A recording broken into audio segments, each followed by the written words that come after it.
So now let's talk about critical values, okay?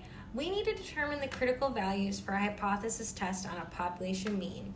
And we can do this if we know our alpha, just as when we determined the z sub alpha 2 values in chapter 7, okay? Some of our most critical values are found on the next slide, okay? And these are the same critical values we would use to test a population proportion. So we're gonna use the same critical values for all z tests, whether they're on population means or population proportions. So here's our critical table of values, okay? So if my alpha is 0.05, that means I have a confidence level of 0.95, right? I would be 95% confident that this event did not occur by chance. For a one-tailed test, it's 1.645 on the right and 1.645 on the left.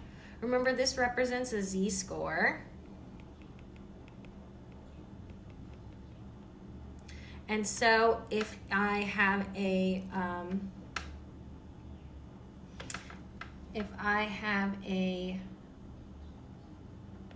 left-tailed test, this area would equal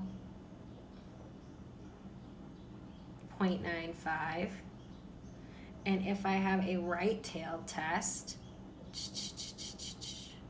this area up until this point right here, that would be 0.95.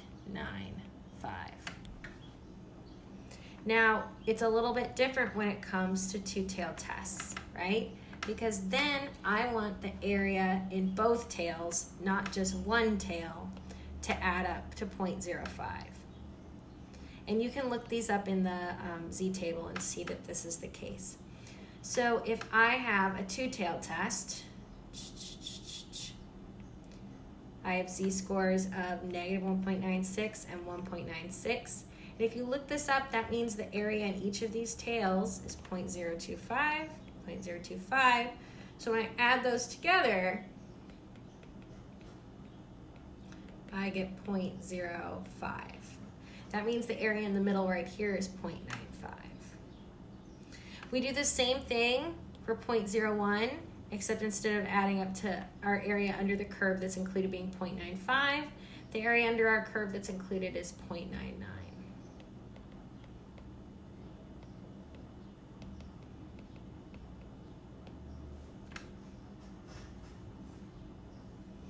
So, how do we construct a hypothesis test? Step 1, read the problem and determine the claim. Make sure you know whether you're dealing with a mean or a proportion, okay? Our main step is to determine what the claim, what the researcher is trying to find out, right? The claim is what the researcher is trying to determine. Then we're gonna write both our H0 and our H1. Then we're gonna compute our test statistics. That means we're gonna take a sample. It's gonna vary based on our sample. And remember, it could be a Z value or a T value, okay? Depending on whether or not you know the value of, not alpha, but sigma, okay? And if you're testing a proportion, it's important to know the test will always be a Z value. Then we find our critical values and we determine whether or not to reject or not reject our null hypothesis.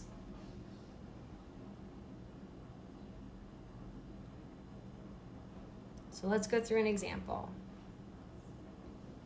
Lastly, though, you want to state your conclusion in a nice sentence, okay? There are some examples on page 385 of the book, but you need to tell the reader in a complete sentence what you have discovered, and it just needs to be in simple, straightforward language. So this is called the traditional method for testing hypothesis testing. We're going to learn 2 other methods later on in this chapter. So let's work through an example. So let's take note of the numbers. So the New York Times article noted that the mean lifespan for 35, this is our population size, male conductors is 73.4 years. In contrast, the mean of 69.5 years for males in the general population, so those who are not conductors. We will assume that the standard deviation of male lifespans in general is 8.7. We're going to want to use a 0.05 significance level, so this is our alpha.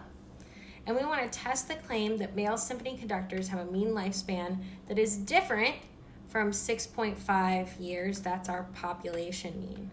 And notice that we know our value is sigma, so we're going to use a z test. So we had our sample size was 35 conductors. They have a sample mean age of 73.4 years.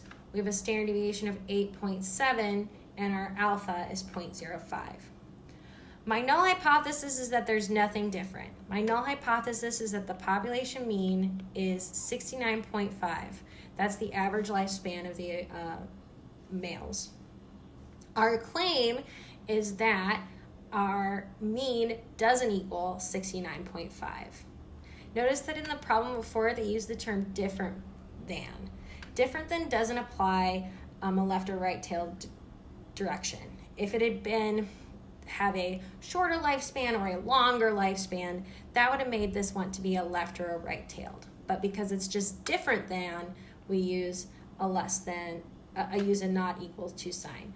This means we're going to have a two-tailed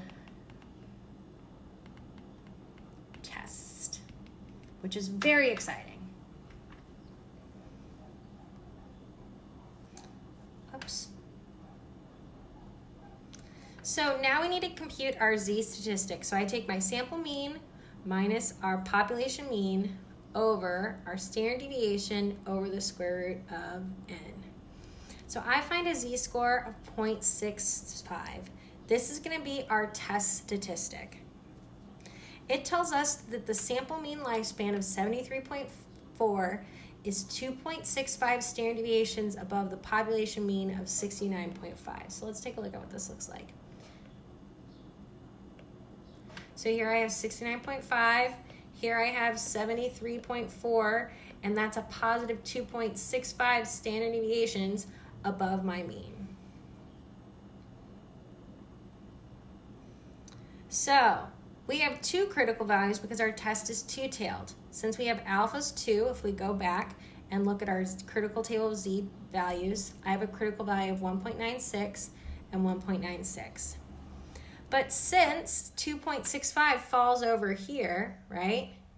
That's about 2.65.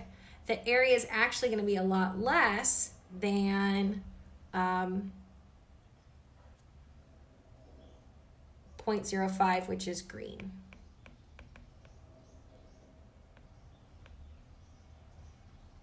Okay, this would allow us to reject our H naught because my critical value is greater than our given critical value.